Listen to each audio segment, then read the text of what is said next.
Hi hello welcome back to my channel. ಎಲ್ಲರೂ ಹೇಗಿದ್ದೀರಾ? ಎಲ್ಲರೂ ಚೆನ್ನಾಗಿದ್ದೀರಾ ಅಂತ ಅಂದ್ಕೊಳ್ತಾ ಇದ್ದೀನಿ. ಸೊ ಮದುವೆ ಆಗಿ ಎಲ್ಲ ಮುಗ್ದಿತ್ತು. ಅದಕ್ಕೆ ನೆಕ್ಸ್ಟ್ ಡೇ ಮದುವೆ ಆಗಿ ನೆಕ್ಸ್ಟ್ ಡೇ ಒನ್ ಡೇ ಬಿಟ್ಟು ಈ ವ್ಲಾಗ್ನ ಸ್ಟಾರ್ಟ್ ಮಾಡಿದ್ದೀನಿ. ಬೆಳಗ್ಗೆ ಬ್ರೇಕ್ಫಾಸ್ಟ್ಗೆ ನಮ್ಮ ಮಾವನ ಮನೆಯಲ್ಲಿ ದೋಸೆ ಮತ್ತು ಚಟ್ನಿ ಮಾಡಿದ್ವಿ. ನಾನು ಮತ್ತು ನಮ್ಮ ಸಿಸ್ಟರು ಸೇರಿಕೊಂಡು ದೋಸೆ ಮತ್ತು ಚಟ್ನಿ ಮಾಡಿದ್ವಿ. ಅಪರೂಪಕ್ಕೆ ಊರ ಕಡೆ ಎಲ್ಲ ಹೋದರೆ ದೋಸೆ ಚಟ್ನಿ ಅದೆಲ್ಲ ಮಾಡಲ್ಲ. ನಮ್ಮೂರ ಕಡೆ ಎಲ್ಲ ಮಂಡಕ್ಕಿ ಒಗ್ಗರಣೆ ಆ ರೀತಿಯೇ ಜಾಸ್ತಿ ಮಾಡೋದು. ಸೊ ನೈಟು ಚಿಕನ್ ಸಾರು ಇತ್ತು ಅಂತ ಹೇಳಿಬಿಟ್ಟು ಚಟ್ನಿ ಹಾಗೆ ದೋಸೆ ಮಾಮೂಲಿ ದೋಸೆ ಮಾಡಿದ್ವಿ. ಸೊ ಅದಾದಮೇಲೆ ನಮ್ಮ ಮಾವ, ನಮ್ಮ ಅಮ್ಮ, ನಮ್ಮ ಆಂಟಿ ಎಲ್ಲರೂ ಕೂಡ ಆಚೆ ಕೂತ್ಕೊಂಡಿದ್ದರು. ನಮ್ಮ ಅಣ್ಣ ಲೋಕೇಶ್ ಬ್ರದರ್ ಇವರು ಈಗ ದುಬೈಯಲ್ಲಿ ವರ್ಕ್ ಮಾಡ್ತಿದ್ದಾರೆ. ಸೊ ಅವರು ಕೂಡ ಬಂದಿದ್ದು ಮ್ಯಾರೇಜ್ಗೆ ಅಂತ ಹೇಳ್ಬಿಟ್ಟು ಹೋಗಿ 1 ಇಯರ್ ಆಗಿತ್ತು. ನೀವು ನನ್ನ ಮಂಗಳೂರು ವ್ಲಾಗ್ ನೋಡಿದರೆ ನಿಮಗೆ ಗೊತ್ತಾಗುತ್ತೆ. ಸೊ ಅದಾದಮೇಲೆ ನಮ್ಮ ಮಾವ ಬೆಂಗಳೂರಿಗೆ ಬರ್ತಾಯಿದ್ದೀವಿ ಅಂತ ಹೇಳ್ಬಿಟ್ಟು ನಮ್ಮ ಅಮ್ಮನಿಗೆ ಅಂದರೆ ನಮ್ಮ ಮಾವ ನಾವು ತಂಗಿಗೆ ಅಲ್ಲಿ ಬೆಳೆದಿರೋ ಬೇಳೆ ದಾಲು ಎಲ್ಲನೂ ಕೂಡ ನಾವು ಊರಿಂದನೇ ತೊಗೊಂಡು ಬರ್ತೀವಿ.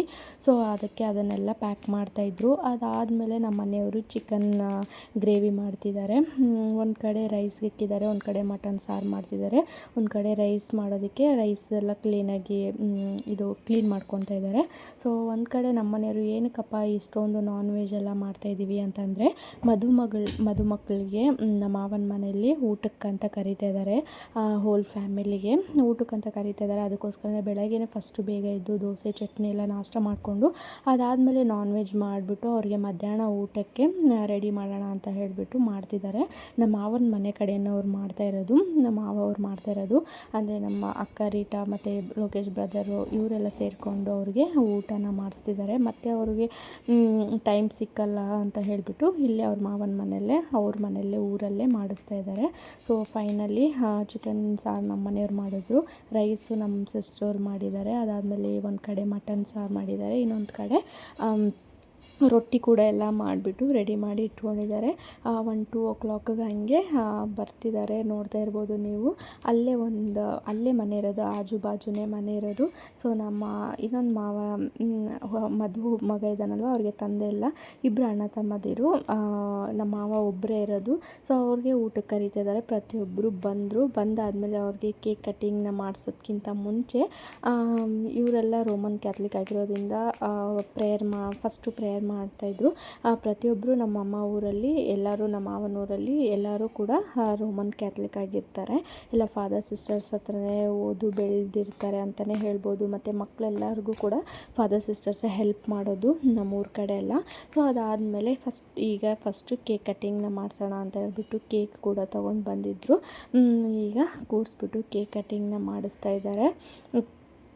ಕೇಕ್ ಕಟ್ಟಿಂಗ್ ಮಾಡಿಸೋವಾಗ ಕೂಡ ಎಲ್ಲ ಮಕ್ಕಳು ಸೇರಿ ಒಟ್ಟಾಗೆ ಇದ್ವಿ ಅಂತಲೇ ಹೇಳ್ಬೋದು. ತುಂಬಾ ಖುಷಿ ಆಗ್ತಾಯಿತ್ತು. ಈ ರೀತಿ ಗ್ಯಾದರ್ ಆದಾಗ ತುಂಬಾ ಖುಷಿಯಾಗುತ್ತೆ. ಆದರೆ ನಮಗೆ ಎಲ್ಲಿ ಮರ್ಯಾದೆ ಸಿಗುತ್ತೆ ಅಲ್ಲಿ ನಾವು ಇದ್ದರೆ ಅದೊಂಥರ ಖುಷಿ. ಎಲ್ಲಿ ನಮಗೆ ಮರ್ಯಾದೆ ಸಿಗಲ್ವೋ ಅಲ್ಲಿ ನಾವು ಇರೋದಕ್ಕೆ ಇಷ್ಟಪಡೋದಿಲ್ಲ. ಹಾಗೆಯೇ ಎಲ್ಲಿ ಮರ್ಯಾದೆ ಇರುತ್ತೆ ಅಲ್ಲೇ ನಾವು ಕೂಡ ಇರ್ತೀವಿ ಅಂತಲೇ ಹೇಳ್ಬೋದು.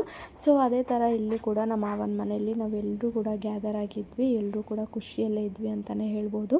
ಈ ರೀತಿ ಇದ್ದಾಗ ಯಾವುದೇ ಒಂದು ಮನಸ್ತಾಪ, ಯಾವುದೇ ಒಂದು ಇದು ಏನೂ ಆಗೋದಿಲ್ಲ. ಎಲ್ಲರೂ ಕೂಡ ಒಟ್ಟಾಗಿ ಸೇರಿಕೊಂಡು ಕೇಕೆಲ್ಲ ಕಟ್ ಆದಮೇಲೆ ಅಪ್ಪ ಅಮ್ಮ ಇಬ್ಬರು ನಿಲ್ಲಿಸ್ಕೊಂಡು ಫಸ್ಟು ಕೇಕ್ ತಿನ್ನಿಸಿದ್ರು. ಅದಾದಮೇಲೆ ನಮ್ಮ ಸಿಸ್ಟರ್ ಫ್ಯಾಮಿಲಿಯವ್ರು ನಿಲ್ಲಿಸೋದು. ಅದಾದಮೇಲೆ ನಮ್ಮ ಸಿಸ್ಟ್ರು ಪ್ರತಿಯೊಬ್ಬರೂ ಕೂಡ ಅವ್ರಿಗೆ ಕೇಕ್ ತಿನ್ನಿಸ್ಬಿಟ್ಟು ಪ್ರತಿಯೊಬ್ಬರು ಕೂಡ ಇಮೇಜ್ ಅಂದರೆ ಫೋಟೋಸ್ನ ಕ್ಲಿಕ್ಕಿಂಗ್ನ ತೊಗೊಂಡಿದ್ದಾರೆ. ಅದೆಲ್ಲ ಒಂದು ಮೆಮೊರಿ ಆಗಿರುತ್ತೆ ಅಂತ ಹೇಳಿಬಿಟ್ಟು. ಸೊ ಇವರಿಬ್ಬರು ಕೂಡ ಸಿಸ್ಟರ್ಸು, ನಮ್ಮ ಮಂಗಳೂರಲ್ಲಿದೆ ಅಲ್ವ ಆ ಅಕ್ಕ ಮತ್ತು ಇವರಿಬ್ಬರು 3 ಜನ ಸಿಸ್ಟರ್ಸು. ಮತ್ತು ನಮ್ಮ ರೀಟಕ್ಕ ಅವರು ಫೋಟೋ ಇಳಿಸ್ಕೊಂಡು ಅದಾದಮೇಲೆ ನಾವು ಹೋದ್ವಿ. ನಾನು ಕೂಡ ಅವ್ರಿಗೆ ಕೇಕ್ ಎಲ್ಲ ತಿನ್ನಿಸ್ಬಿಟ್ಟು ಫೋಟೋಸ್ನ ಕ್ಲಿಪ್ಪಿಂಗ್ ಎಲ್ಲ ತೊಗೊಂಡ್ವಿ. ಅದಾದಮೇಲೆ ಇನ್ನು ಮಕ್ಕಳು ಗ್ಯಾಂಗ್ ಅಲ್ವ, ಪ್ರತಿಯೊಂದು ಮಕ್ಕಳೂ ಕೂಡ ಫೋಟೋಸ್ನ ತೊಗೊತಾ ಇದ್ದರು. ಒಬ್ಬೊಬ್ಬರು, ನನ್ನ ಮಗಂತೂ ಫೋಟೋಗೆ ನಾಚಿಕೆ ಪಡ್ತಾನೆ. ಸೊ ಊಟ ಎಲ್ಲ ಆಯಿತು. ಅದಾದಮೇಲೆ ಆವತ್ತಿನ ದಿನ ಎಲ್ಲರೂ ಅವ್ರವ್ರ ಊರಿಗೆ ಹೊರಟಿದ್ವಿ. ನಾವು ಕೂಡ ನಮ್ಮ ಅಣ್ಣ ಅಂದರೆ ಲೋಕೇಶ್ ಬ್ರದರ್ ನಮಗೂ ಕೂಡ ಬಸ್ ಸ್ಟಾಪ್ಗೆ ಡ್ರಾಪ್ ಮಾಡೋಣ ಅಂತ ಹೇಳ್ಬಿಟ್ಟು ಕಾರಲ್ಲೇ ಡ್ರಾಪ್ ಮಾಡ್ತಿದ್ದೆ. ಒಂದು ಆಟೋ ಇರಲಿಲ್ಲ ನಮಗೆ ಸ್ಟೇಷನ್ಗೆ ಬರೋದಕ್ಕೆ ಅಂತ ಹೇಳಿಬಿಟ್ಟು. ಸೊ ಅದಕ್ಕೆ ನಮ್ಮ ರೀಟಾಕ್ ಅವ್ರ ಕಾರ್ ಇತ್ತು ಅಂತ ಹೇಳ್ಬಿಟ್ಟು ಅವರೇ ನಮಗೆ ಆಲ್ರೆಡಿ ಲೇಟ್ ಆಗಿಬಿಟ್ಟಿತ್ತು. ಬಟ್ ಆದರೂ ಕೂಡ ಒಂದು 10-15 ನಿಮಿಷದಲ್ಲಿ ನಮಗೆ ಟ್ರೈನ್ ಸಿಕ್ಕಿದೆ ಅಂತಲೇ ಹೇಳ್ಬೋದು. ನಮ್ಮ ಕಡೆ ಎಲ್ಲ ಬ್ಲ್ಯಾಕ್ ಭೂಮಿ ಇರೋದ್ರಿಂದ ನಮ್ಮ ಕಡೆ ಎಲ್ಲ ಬರೀ ಬೇಳೆ ಕಾಳು ಜೋಳ ಈ ರೀತಿ ಬೆಳೀತಾರೆ. ಎಲ್ಲ ಊರಿಂದನೇ ತೊಗೊಂಡು ಬರ್ತೀವಿ ನಾವು. ಸೊ ಅದಕ್ಕೋಸ್ಕರ ನಮ್ಮ ಮಾವನು ಕೂಡ ಫುಲ್ ಪ್ಯಾಕ್ ಮಾಡಿ ಕೊಟ್ಟು ಕಳಿಸಿದ್ದಾರೆ ಅಂತಲೇ ಪ್ರತಿ ಸಾರಿನೂ ಹೋದಾಗ ನಮ್ಮ ಮಾವರು ಪ್ರತಿ ಸಾರಿನೂ ಕೊಟ್ಟು ಕಳಿಸ್ತಾರೆ. ಏನೇನು ದಾಲ್ ಬೆಳೆದಿರ್ತಾರೆ ನಮ್ಮ ಹೊಲದಲ್ಲಿ ಬೆಳೆದಿರ್ಬೋದಾಗಿರ್ಬೋದು ಅಥವಾ ಅವ್ರ ಹತ್ರ ಮಾಡಿ ಇಟ್ಕೊಂಡಿರೋದಾಗಿರ್ಬೋದು, ಉದ್ದಿನ ಬೇಳೆ ಆಗಿರ್ಬೋದು, ಇದೆಲ್ಲವೂ ಕೂಡ ಕೊಟ್ಟು ಕಳಿಸಿದ್ರು. ಫೈನಲಿ ನಾವು ಬೀದರ್ ಸ್ಟೇಷನ್ಗೆ ಬಂದಿದ್ದೀವಿ. ಇದಾಗಿತ್ತು ಮಧುಮಕ್ಕಳ ಒಂದು ಲಂಚ್ದು ವ್ಲಾಗ್. ಇಷ್ಟ ಆಗಿದೆ ಪ್ಲೀಸ್ ಲೈಕ್ ಶೇರ್ ಕಮೆಂಟ್ ಮಾಡೋದನ್ನು ಮರಿಬೇಡಿ. ಸಿಗ್ತೀನಿ ನೆಕ್ಸ್ಟ್ ವಿಡಿಯೋದಲ್ಲಿ. ಬಾಯ್ ಬಾಯ್.